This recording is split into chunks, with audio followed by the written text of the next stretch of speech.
I'm often told that hairdressers don't like numbers.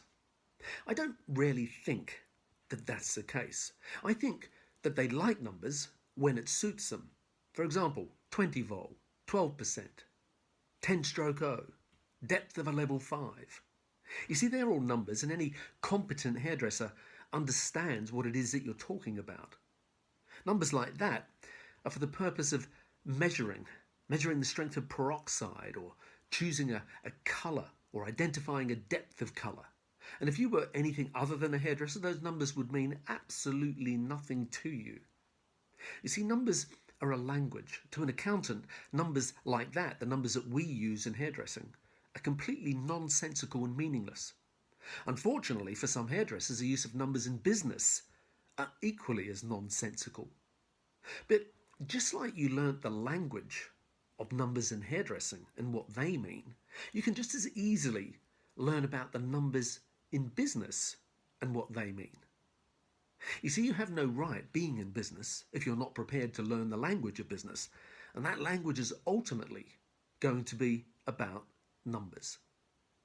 It's important that you take the fear out of numbers, because if you don't understand the numbers in your business and what the numbers are telling you, then you start to feel confused and stressed, and that confusion makes you feel inadequate and thinking that you'll appear stupid.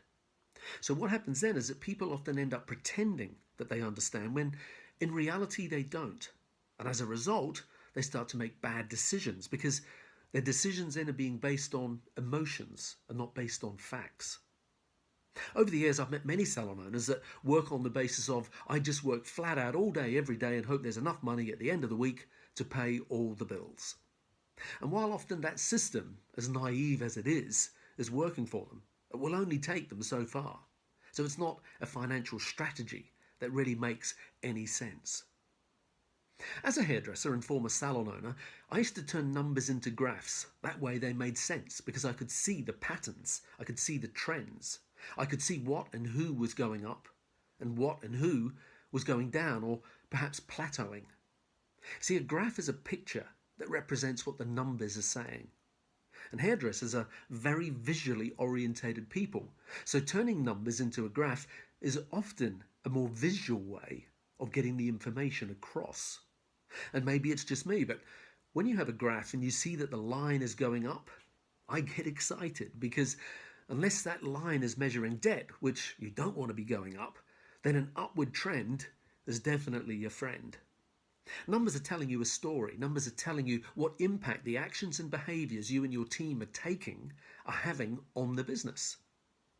When you understand that story, then you can change the actions and behaviours to impact on the business in the best possible way. So my suggestion is that you decide what are the numbers or key performance indicators that you want to focus on. There'll be things like pre-booking percentage, client count, service sales, retail sales, or perhaps percentage of clients that have colour. And start tracking those numbers on a graph and you'll instantly see if your business is going down, plateaued, or growing. Numbers are about productivity.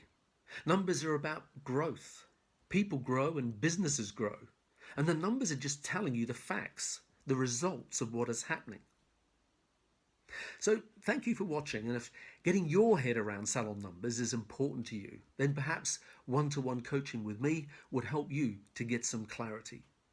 If that interests you, then please feel free to email me at Antony, Antony, at growmysalonbusiness.com, and we can set up time for a complimentary 15-minute chat to see how I can help. And don't forget to follow me on Instagram and Facebook at growmysalonbusiness.com. Have a great week.